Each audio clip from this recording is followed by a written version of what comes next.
Mirdita të gjithëve. Hetim penal ndaj Pavel Durov.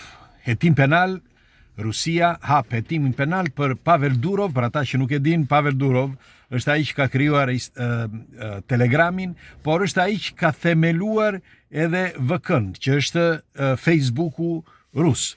Dhe pse pikrisht në këtë moment Putin dhe Rusia kërkon hetim penal për të? Sipas gjasave, sepse ai ka patur lehtësime në mesazhet ose në komentet e rrjeteve sociale për sa i përket Ukrainës, madje edhe të tjera që do t'ju them tani. Si gjithmonë, kush është rastisht dhe nuk e ka bërë ende, bëjni like faqes dhe videos të shihemi sërish dhe ftoni miqtë tuaj të lidhen me këtë faqe, nuk ju kushton asgjë. Faleminderit për mbështetjen. Atëre, Pavel Durov është një djalosh i ri që nuk bëri gjë tjetër. Ai në vitin 2005, nëse mbani mend, lindën shumë rrjete sociale, si për shembull edhe Facebooku, si për shembull edhe YouTube-i etj. Dhe njëkohësisht lindi edhe VK-ja, që është një si mund quhet Facebooku i Rusisë. Që është e vërteta, disa tregojnë që Pavel Durov punoi për një kohë me Zuckerbergun dhe ai duke kapur disa informacione pa që ishte e mundur një formë e tillë, ashtu siç edhe Facebooku, edhe kështu bëri Facebookun. Por tani, çfarë ndodhi me Pavel Durov që pse e la? Sepse duhet të dini që Pavel Durov në vitin 2015, mos gaboj, ndoshta edhe më parë, por më duket në vitin 2015, ai braktisi Rusin, mori pasaport franceze dhe iku në Dubai. Pra, pse u dëbua nga Rusia? E thjesht, sepse Pavel Durov është i vetmi në botë, i vetmi, po e them haptazi këtë, që nuk ka pranuar të jetë pjesë e sistemit. Kanë bërë dhe një film për këtë, nëse mbani mend, një film e kam parë 2-3 herë këtë filmin, tregon për një djalë të ri që se mbaj mend titullin tani, por tregon për një djalë të ri që ai është shumë sikur është indian në film, nuk e mbaj mend tani, drejt që mori. Dhe thotë që unë dua vetëm të jem pjesë e rrjeteve sociale, por nuk dua të jem pjesë e sistemit. Dhe ata i thonë, po ne qelbësiri, thotë ai, ne të kemi dhënë të ardhura financiare, të kemi mbështetur financiarisht, sepse kështu bëjnë ata, të mbështesin financiarisht që ti të detyrojnë ty që ti ikësh. Tani çfarë ndodh? Pavel Durov nuk pranoi që të jepte fajlet e userve, pra fajlet e njerëzve. Nuk dëshironte, sepse ai e dinte, tha, unë më mirë të jem aq sa të kem pak para dhe të jem këtu. Pra, unë nuk dua që të nesër të jem pjesë e sistemit, që të mbetet në kujtesën time që kur të jemi i vjetër të them pse u ashita të drejtat e privacy-t shtetit, për çfarë arsye? Sepse brenda atyre të drejtave do të jem dhe vet unë, thoshte Pavel. Dhe u detyrua që të ikte, sepse ata do të arrestonin. Në fakt, ai iku në Dubai dhe në Dubai hapi Telegramin.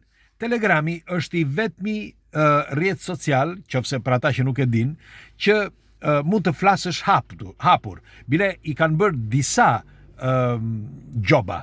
Qofse keni vënë re, i kanë vënë gjoba amerikanët, i kanë vënë gjoba Bashkimi Evropian, i ka vënë gjoba edhe vendet e tjera. Tani, Pavel Durov, në fakt, sepse duhet të dini që të gjitha rrjetet sociale mund të rregullosh algoritmin, po të vendosësh disa emra, disa tituj, disa gjëra në algoritëm, sistemi i kap dhe i kupton kush i ka vendosur. Ti ndoshta ato mund edhe ti bllokosh, mund edhe mos të lejosh njerëzit që ti të përhapin, me një fjalë, ato si i thon restriction, pra ti mund ta detyrosh njeriu që të mos publikoj informacione të tilla. Mirë po, Pavel Durov thot, ku qëndron, thot, atëherë thot, e drejta e njeriut nëse ti më ndalon që unë të flas diçka të vërtet. Ku qëndron? Dhe tani çfarë ka bërë shërbimet sekrete ruse dhe ato federalet ruse?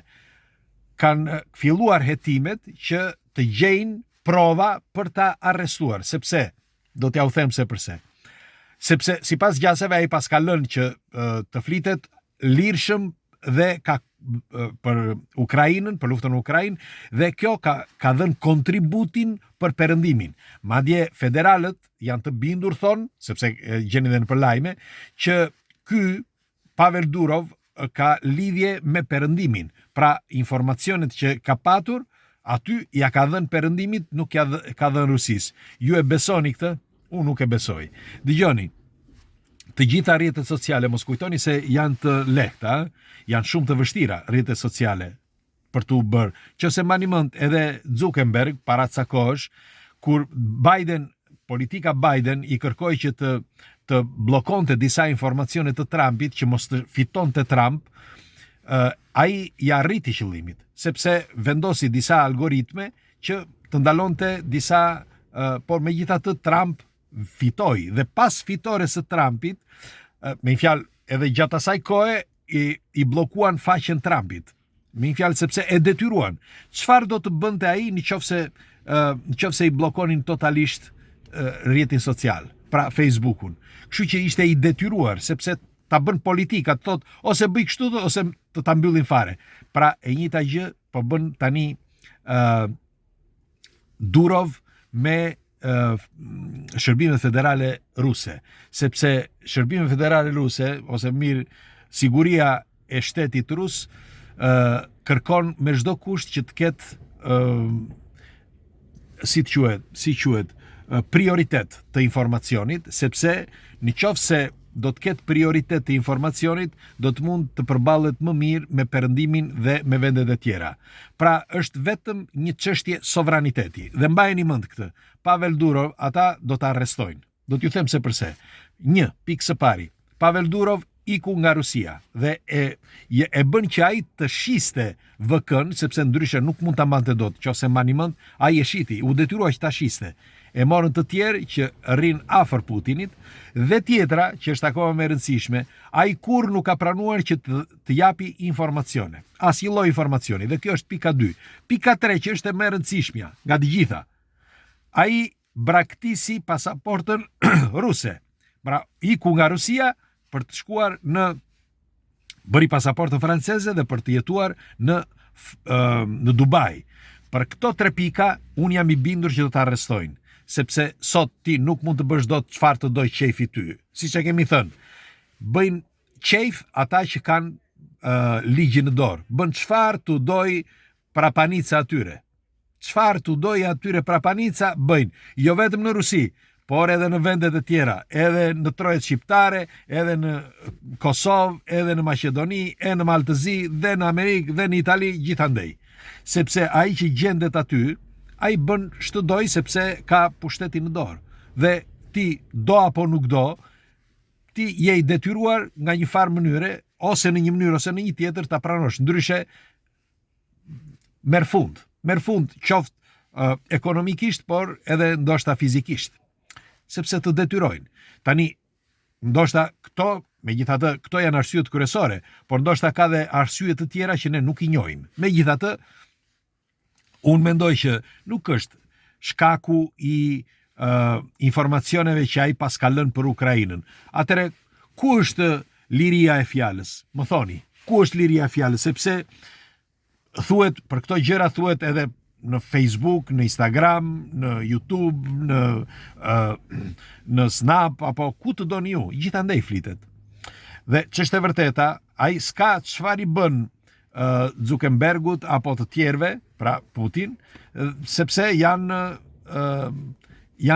Amerikan dhe nuk mund të bëjë dot asgjë. Në fakt u bën vetëm gjoba, nëse keni vënë re. Gjobi ka vënë tani i mbylli fare. Mbylli Facebookun, mbylli Instagramin, mbylli për shkak të luftës. Atëre, ku janë të drejtat e njeriut? Ku qëndrojnë të drejtat e njeriut? Sepse në rrjetet sociale gjithsekush flet lirshëm.